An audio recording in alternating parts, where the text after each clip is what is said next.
Hello everyone, just Gordon here, and welcome back to the final episode of the Planckendael Zoo Tour Saga with I'm free! Eben. I will no longer keep him hostage, at least not until the Burger Zoo tour. Oh boy.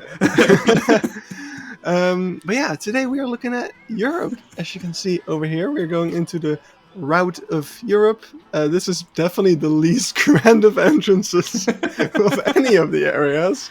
All of them have like a big sign, and this is, hey, you live here. This way. There's more zoo here, guys. I swear, it's really impressive. Yeah, and I always take this path and then Go to Africa. Right? Africa, and then do North America in a different direction. So Yeah. We'll take a little look at what the Eben route kind of looks like. The Eben route. We're taking the Eben route when we're going next time, so Yeah, I know. Buckle up, buddy. I'm gonna try to get some days off, so we can still do it this year, and otherwise next year will be our time. Oh my god, it's almost next year. It is almost next year, yes. If we still want to do it this year, we don't have that much time left. So there's some toilets over there, very interesting, blah blah.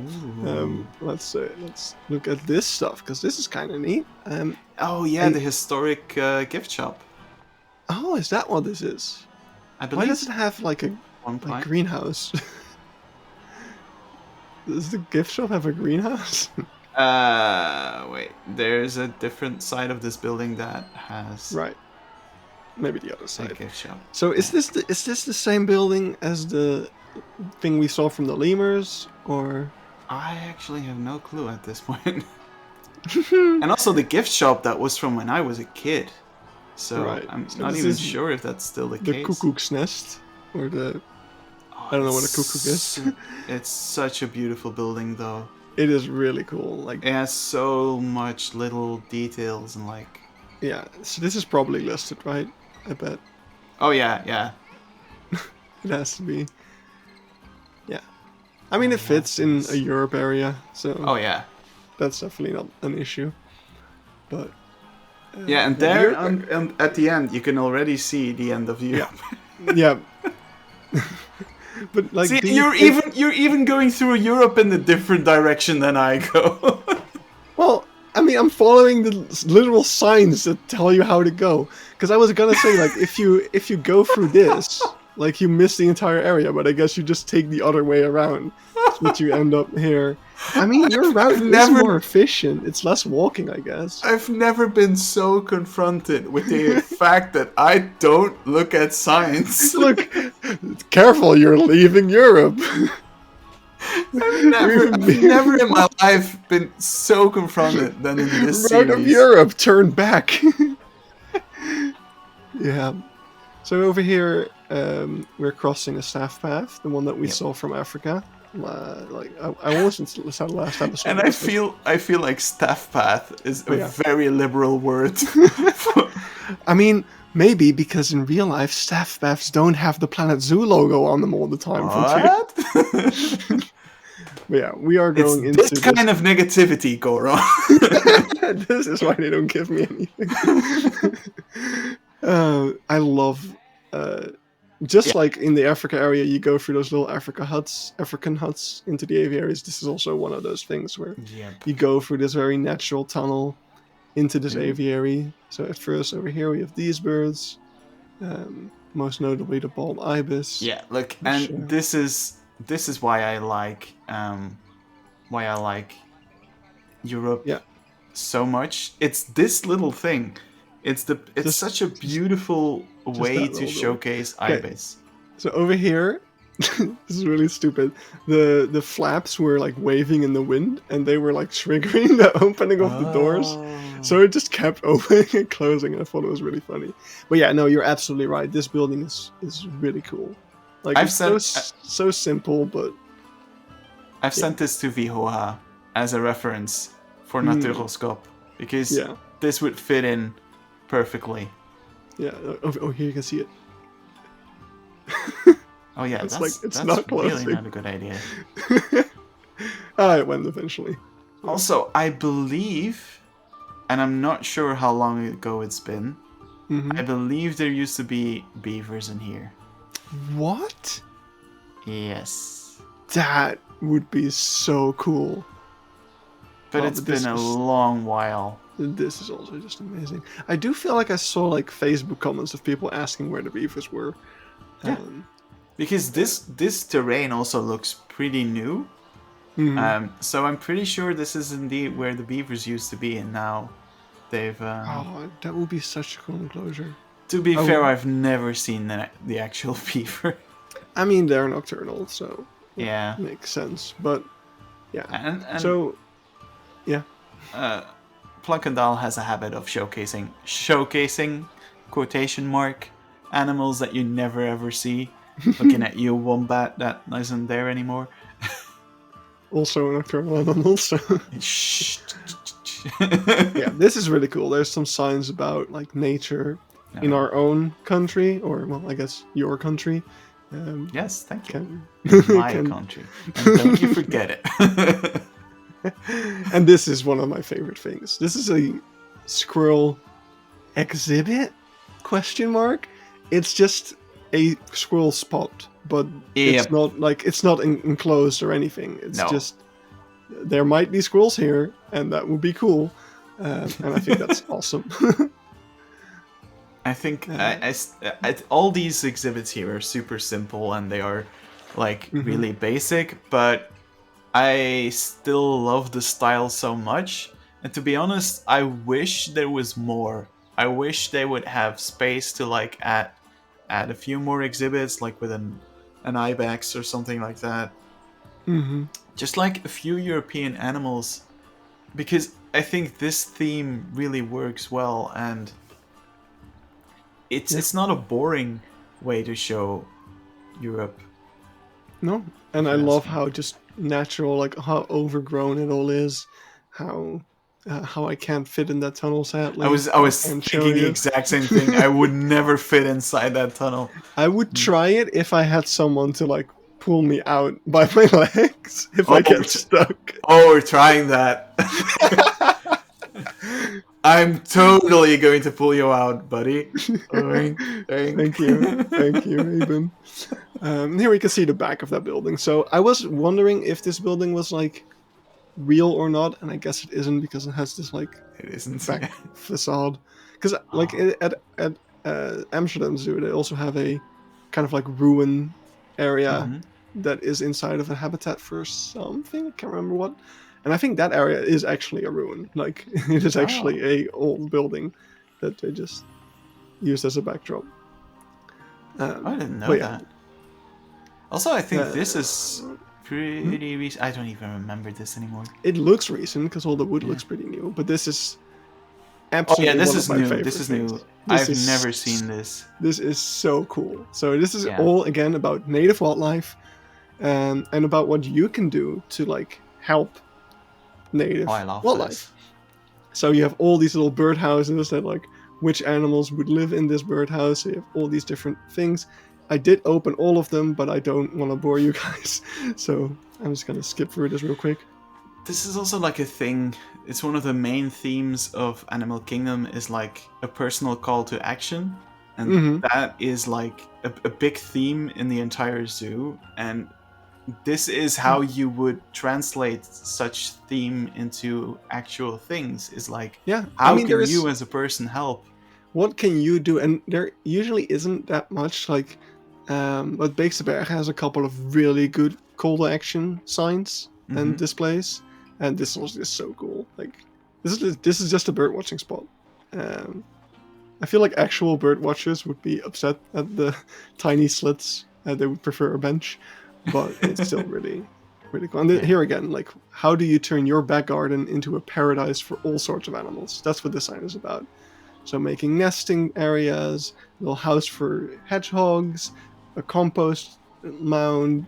Oh, the little gate for hedgehogs. Oh, I love it. A little hedgehog gate down there. It's so cool. So yeah, absolutely love the sign. Absolutely stealing this for Key Park Zoo. Oh yeah. It's a very interesting way to like use the local fauna in your zoo. Yep. Here we have some rabbits. Flemish giants and stuff like that. Oh yes. It's like the But one. It's the one animal we have. I mean, we have wolves now, so. oh right, yeah. So do we. You're not special. We have them too. We have beavers too, Goron. I was saying something before we got to the tunnel. Oh, I forget how good this looks every time. Yeah, I love this. And here we can see it sleeping. The last time I was here, I have like 2 minutes of footage of the badger being really active, but it's the most painful thing to look at because basically he just had a huge booger and he was trying to get it out, and it's just. Oh wow, that's like amazing. you just watch that video and you want to help him so bad, but there's nothing you can do. Like honestly, when I was That's there, amazing. like I could reach him. I could get it for him, but I didn't want to. You could like pull a handkerchief out of your pocket and like, I'll wipe your nose, buddy. It's fine. I mean, he was so frustrated. It was so sad. I'll put it on my second channel if people are interested. I love this so much. But yeah. See, I was super enthusiastic about the European area. You were like, "What the hell? There's nothing." There's nothing. It's charming. It's charming. That's the perfect word for it. It's such a charming little area, and that's the reason why I wish there was more, because I think there's more you can do with this area. Okay, there's not that much space left, but I mean, depending on like, if you take away more of the forest for the squirrels and the birds. Yeah, true. But yeah, no, it's lovely as it is. And it's cute. We also have. I think it's a combination of material that really does it for me. Yeah, although I will say, like, the fact that because you can go all the way around the exhibits, the fact that the back of those walls is just straight up concrete is a little. It's kind of gives away the magic a little bit, if you know. But otherwise, the badger could easily escape, probably. So there's a reason. I actually like it, but I like it. I like it when it's overgrown with moss. Like there are parts of the wall where it's overgrown, and I like that because I was already thinking like, okay, how am I going to do this in Planet Zoo? Oh yeah, using the temple piece and. Yep. Oh my. I love all the ferns and stuff as well. By the way, like along the road and stuff, it works and it's so cool. I love everything. For some reason, European zoos have always been like very tied to forests for me. Unlike like the bigger American zoos, whilst I'm pretty sure there are American zoos with forests and vice versa, but like. For me, it's always been like, if I imagine a European zoo, it's like always, oh yeah, like half of it is forests. Yeah, look at these ferns. Oh, it's so cool. And yeah, here we have a massive lawn. What? No, it's it's the bird of prey area, basically. Yep. So it just gives a lot of open space for the birds to fly through. So that's why that's there. It has a purpose. It's not just... It's not just there to be pretty. What is here to be pretty, though, is these awesome peafowl planters.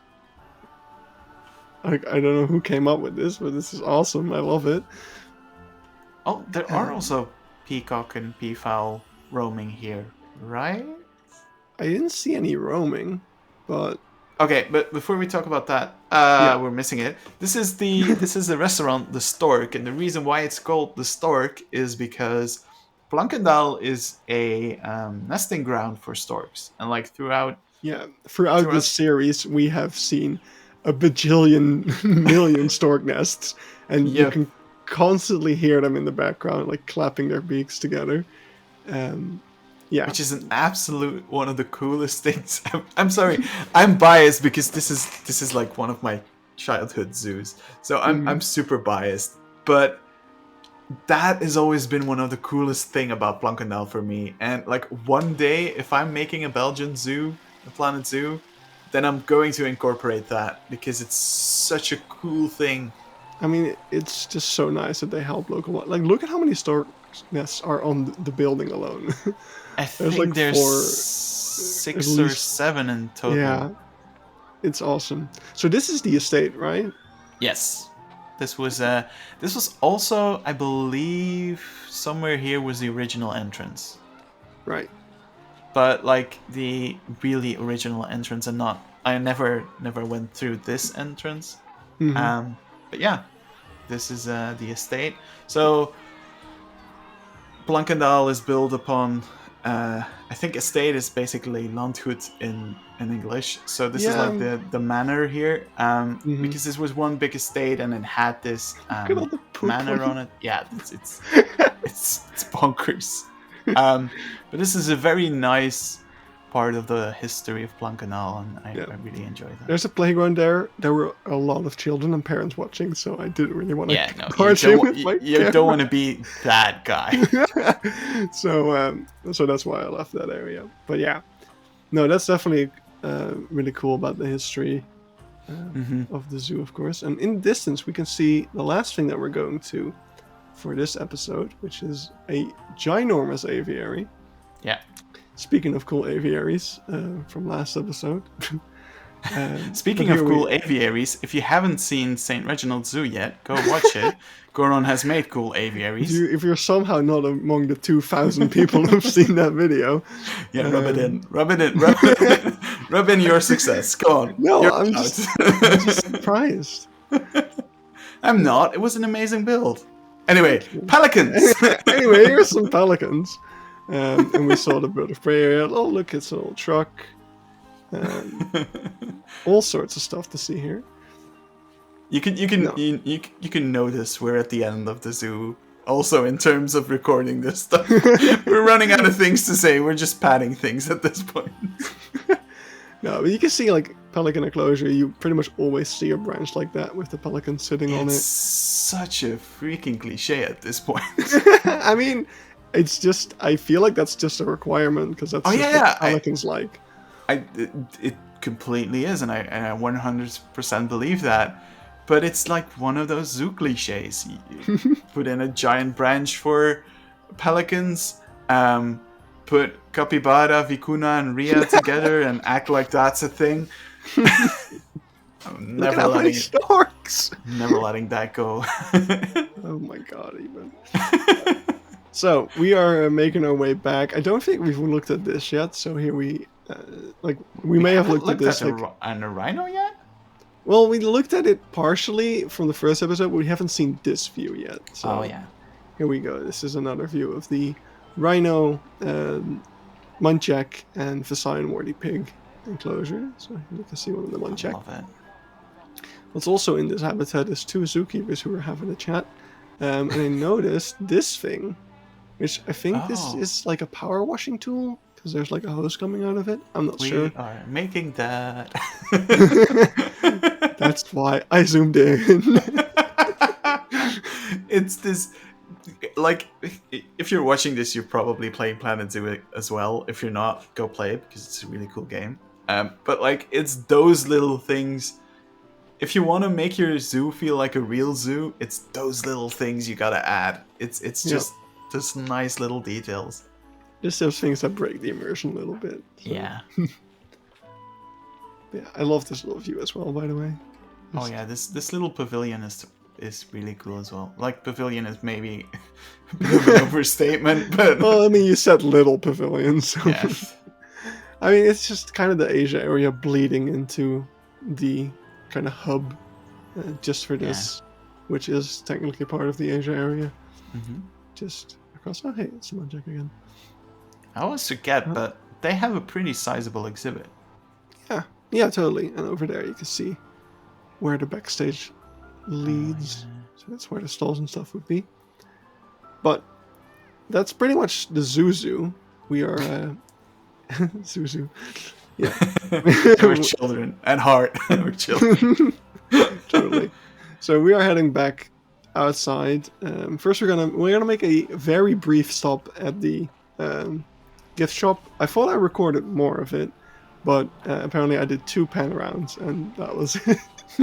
So yeah, I think in the first episode I hyped up that in the last episode we'll be looking at the gift shop. Yeah, it is a bit of a brief look, but this is super cool. I love this little tunnel thing. And the whole woven thing. The woven trail is really cool, yeah. The only thing that I'm realizing now is that if we're going to the zoo now, it's going to be filled with like bug statues. Yeah. Because it's the whole like bugs at the zoo. Lights at the zoo thing. Oh. I like the idea, but for me it's always like I've been to the zoo once where it was full of dinosaur statues and like ugly dinosaur statues and like Jurassic Park statues, and I'm like, no, please no. So like, but it allows you to discover the zoo in a whole new way.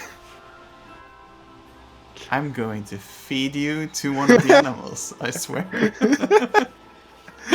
Okay, Eben is not a fan of zoo events. I am not a fan. No, I'm not a fan of zoo lights. Okay, noted. All right, let's look backstage. Holding area for the Pelicans. Backstage, a chair and two bins. And here we go. Here's the gift shop. Yeah, take your screenshots.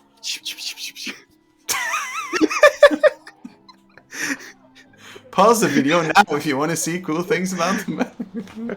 Look, they sell books. Those are for nerds. Books are for nerds, he says, and then he asks me, which zoo books do you have even? I mean, those books are not zoo books. Those are children's books about animals. And this is what there you have it. Well, there you have the zoo, but there's still this huge aviary that for some reason is not inside of the zoo. Also, here is some very exciting footage of me buying a parking ticket. Why did I keep this in? Peak zoo tour content, people. If you're not watching this series, you've definitely missed something. Oh my god. So yeah, also this is also the bicycle stall. As a Dutchman, I am very disappointed. Yeah, I'm sorry. Like we don't. Yeah. It also, I think one of the issues is that the zoo is like the main road that passes by the zoo is quite a busy road, and like it's not that easy to go. Like with children, I probably wouldn't come with the bike. Right. So yeah, here we are outside of the zoo. This is kind of the path that you would walk from the second parking lot to the entrance. Yep. So we're walking it backwards, so we can see all of these orangutan signs from the back. Very great. Of course, this is all marketing for the orangutan kingdom that had just opened when this was recorded. But yeah, over here is what we're here to see, because yeah, for some reason they don't think it's necessary for you to pay to see these amazing birds. So, I mean, you say that, but I've literally watched your Overloan episode today, and like they have red pandas outside the zoo. You can't compare that to vultures. I mean, look at how incredible this aviary is, though. It's an immense aviary. It is so cool how much space these birds just have to actually fly around and just, display their natural behavior. And we mentioned that earlier as well in last episode, in that aviary. Just Planckendael really just gives their animals the room they need to be them. Yeah. And that's awesome. I have the hardest time to bring a friend to this zoo because she's afraid of birds. And like this is the very first animal you get to see. I mean, you can avoid it. Yeah, I know, but I never told her that you can avoid it. Look, they're safely behind some mesh. It's fine. It's fine. I can put my fingers on the mesh. Because we live in Europe, haha. Look, Wyatt. Oh, we should just make a bunch of photos of me in very dangerous situations. Oh, we're so gonna do that. We're just gonna make an entire Twitter thread. We're gonna tag Wyatt, and we're like, "Look, Wyatt, look what we're doing." It's like the Wario in dangerous situations. We're gonna get kicked out of the zoo. That's for sure. This is how we get banned. Yeah, but this, by the way, like I love that view of the pelicans almost more than the view you get Yeah, from in the actual zoo. zoo. It's a much better, but it's a good thing because it sells you the zoo right away. Before you, but it doesn't give you the highest ticket animals. True. It's all very good. There's also this little path, which I don't know what its purpose is, but we're looking at it. I don't know either. Look at the backside of this ring. I think it might be like a little path for people who are afraid of birds, that they can like get like a tiny detour, a little bit further away from it, or it's like maybe it's a garden thing. Like, is this a garden? It's not a very well kept garden. But any garden can be a garden if it wants to be a garden. Yeah, just ask Mike. Exactly. Look at that. Oh. You too can be in garden if you want to. This is so cool. Yeah, this is, all joking aside, this is seeing these vultures fly like you just saw. That's absolutely brilliant and one of the coolest things. Yeah, absolutely. There he goes again. So cool. Yeah, you don't need a bird of prey show. Yeah, I know. You just need this. Yeah. I mean, bird of prey shows are always cool. Like, especially since 9 out of 10 bird of prey shows I've visited always like collect money for. Yeah, true. Also, the one in Paradisa is also very cool because they incorporate the tower, which is like. Oh, that does sound cool. That also looks like a very, very incredibly safe playground. Totally. And here we have the rest of the playground. I realized that maybe it's even weirder if I'm recording it from outside the zoo. So let me record the playground from behind the bamboo. I'm not a weirdo. Yeah. You are. But yeah, over there is the place I was actually parked, but I just wanted to show you guys. Show you this area because it's so cool. It reminds me a bit of how the Brookfield Zoo has their tunnel. Mm-hmm. And it's a very similar thing. Yeah. So you've got the tunnel over there that leads you from the second parking lot, which I haven't actually seen. I'm assuming it's bigger than the main one. It's just on the other side of the... Over here we also have... Is this the old entrance, probably? I'm not entirely sure. Or is this just the estate? I'm not entirely sure. Manor. But yeah, Planckendael, look at that. So cool. It's yeah. Historic.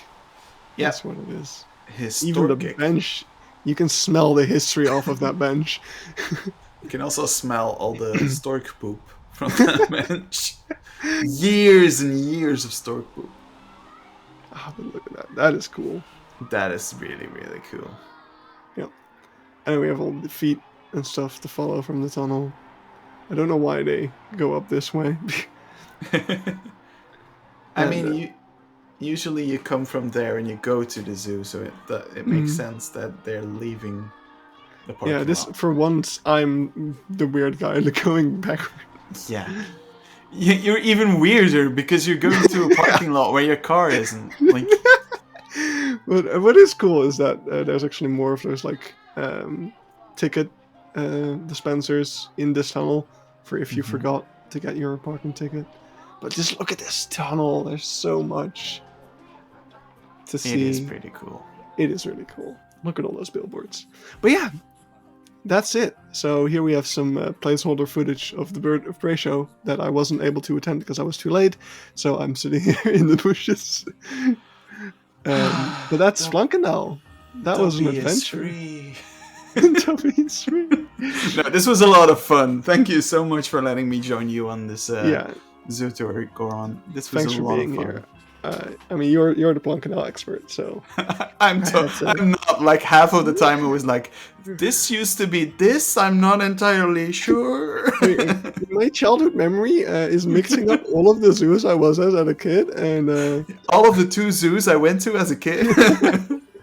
but yeah, no, 4 zoos. Oh no. Yeah, so I'm looking forward to the next zoo tours we're going to do. I'm absolutely not looking forward to doing the Pakawi zoo tour, but you're going to make me join that anyway. probably, yeah. That would be great. Yeah. Maybe we need another guest on that one, so it's just chaos and we don't even. Oh, let's just bring in Mike. Why? Yeah, just why? That's the reason. Pure chaos. All right. Well, anyway, that's it. Thank you guys for watching. See you on the Thank you next so zoo much, tour. everyone. Bye bye. Bye. Whee!